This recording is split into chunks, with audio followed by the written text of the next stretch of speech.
बढ़ते हैं आगे और इसी बीच एक बड़ी खबर आपको बता दें, ईरान ने अपना एयर स्पेस फिर बंद कर दिया है। जी, अमेरिकी हमले के खतरे के बाद एयर स्पेस बंद कर दिया है। ईरान ने कुछ देर के लिए एयर स्पेस जरूर खोला था, लेकिन आपको बता दें कि भारतीय छात्रों को निकालने के लिए एयर स्पेस खोला था, लेकिन फिलहाल एयर स्पेस बंद कर दिया गया, जिससे कई फ्लाइट्स रद्द हो गई हैं।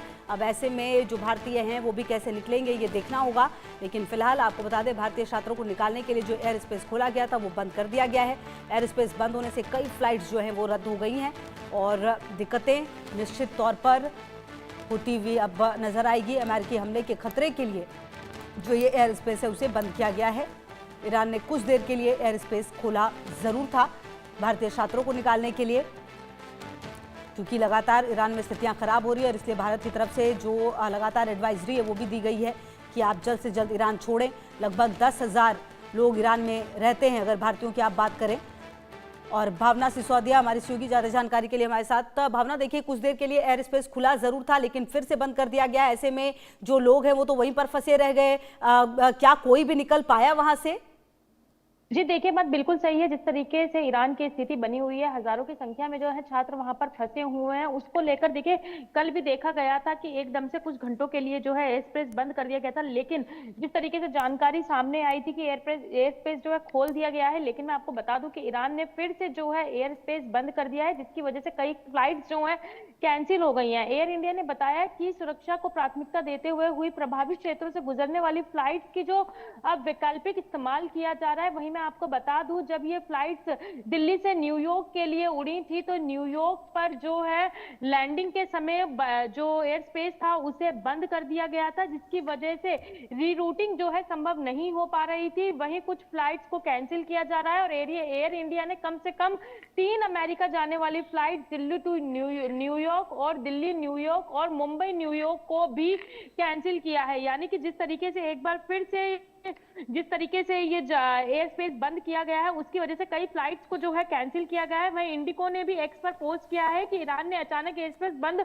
होने से उनकी कुछ अंतरराष्ट्रीय फ्लाइट जो है वो प्रभावित हुई है। कंपनी की टीम स्थिति की समीक्षा कर रही है और प्रभावी यात्रियों को बेहतरीन विकल्प उपलब्ध कराने की जो है कोशिश की जा रही है। देखिए जिस तरीके से ईरान में हालात बने हुए हैं, हजारों की संख्या में जो है छात्र वहां पर फंसे हुए हैं और जिस तरीके से एयर स्पेस को बंद कर दिया गया है, कहीं ना कहीं अब ये जो है लगातार चिंता बनती जा रही है। क्योंकि देखिए वहां पर हजारों की संख्या में जो है छात्र फंसे हुए हैं। जहां 14-15 जनवरी की रात को एकदम से अचानक एयर स्पेस बंद कर दिया था, उसके बाद फिर सुबह एयर स्पेस को खोला गया था, लेकिन एक बार फिर से जो बंद कर दिया है तो कहीं ना कहीं कई सवाल जो है वो अब खड़े होते नजर आ रहे हैं कि आखिरकार वहां पे जो छात्र फंसे हुए हैं वो कैसे वापस लौटेंगे और अब उसके लिए कोई ना कोई वैकल्पिक समाधान भी ढूंढने का प्रयास जो है वो किया जा रहा है।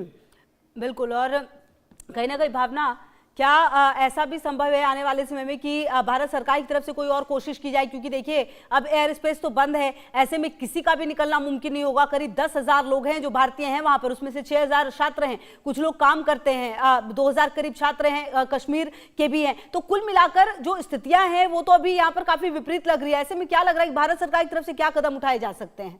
जी देखिए, बात बिल्कुल सही है। जिस तरीके से स्थिति बनी हुई है, हजारों हिंदुस्तानी जो है वहां पर फंसे हुए हैं, कहीं ना कहीं इसको लेकर जो है अब लगातार चिंता बनी हुई है और अब जो है उम्मीद लगाई जा रही है। जिस तरीके से एक बार एयर स्पेस फिर से बंद कर दिया गया है, फ्लाइट जो है पूरी तरीके से प्रभावित हो रही है, तो कहीं ना कहीं इसको लेकर सरकार द्वारा भी जो है वैकल्पिक समाधान निकाला जाएगा। लेकिन क्या समाधान निकाला जाएगा ये देखने वाली बात होगी, क्योंकि चूंकि जिस तरीके से हालात लगातार बिगड़े हुए हैं और बीच में देखा भी गया था कि कहीं ना कहीं देखा जाए तो टिकटे के दाम भी बढ़े हुए थे, तो लेकिन फिर भी भारत लौटने के लिए लोग वहां पे फंसे हुए यात्री जो हैं, लोग जो हैं वो लाखों के रुपए वाली टिकटें भी खरीदते हुए नजर आ रहे थे। लेकिन अब जिस तरीके से स्थिति बनती हुई नजर आ रही है, अब देखना यही होगा कि आखिरकार सरकार द्वारा क्या वैकल्पिक समाधान जो है निकाला जाता है। क्योंकि ईरान में जिस तरीके की स्थिति बनी हुई है, जहां जानमान पर बनी आई हुई है, तो वहीं अब हजारों हिंदुस्तानियों को बचाने के लिए सरकार द्वारा क्या फैसला लिया जाता है ये देखना बहुत अहम हो जाता है।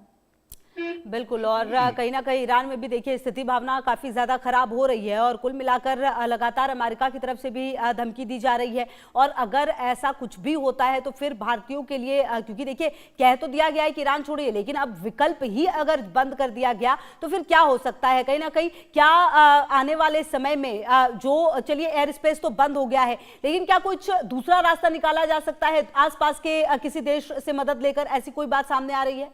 जी देखिए, उम्मीद इसी तरीके की जताई जा रही है। जिस तरीके से एयर स्पेस बंद कर दिया गया है, पहले 14-15 की रात को बंद किया गया, उसके बाद जिस तरीके से स्थिति बनी हुई है, तो कहीं न कहीं उसको लेकर उम्मीद ज़रूर यही जताई जा रही है, या तो आस-पड़ोस के राज्यों से जो है सहायता ली जाएगी, किसी न किसी तरीके से हिंदुस्तानियों को ईरान से हिंदुस्तान लाने के लिए कोई ना कोई वैकल्पिक समाधान निकालने की कोशिश तो ज़रूर की जाएगी। क्योंकि देखिए, कहीं न कहीं देखा जाए तो देखा गया था कि जो छात्र वहाँ पर पढ़ते हैं, उनको एग्जिट वीज़ा की भी ज़रूरत होती है, जहां वो नहीं मिल पा रहा। भाई अगर देखा जाए तो पूरी तरीके से ठीक है, बिल्कुल लगातार रहेगी नजर। बहुत शुक्रिया भावना आपका इन तमाम जानकारियों के लिए।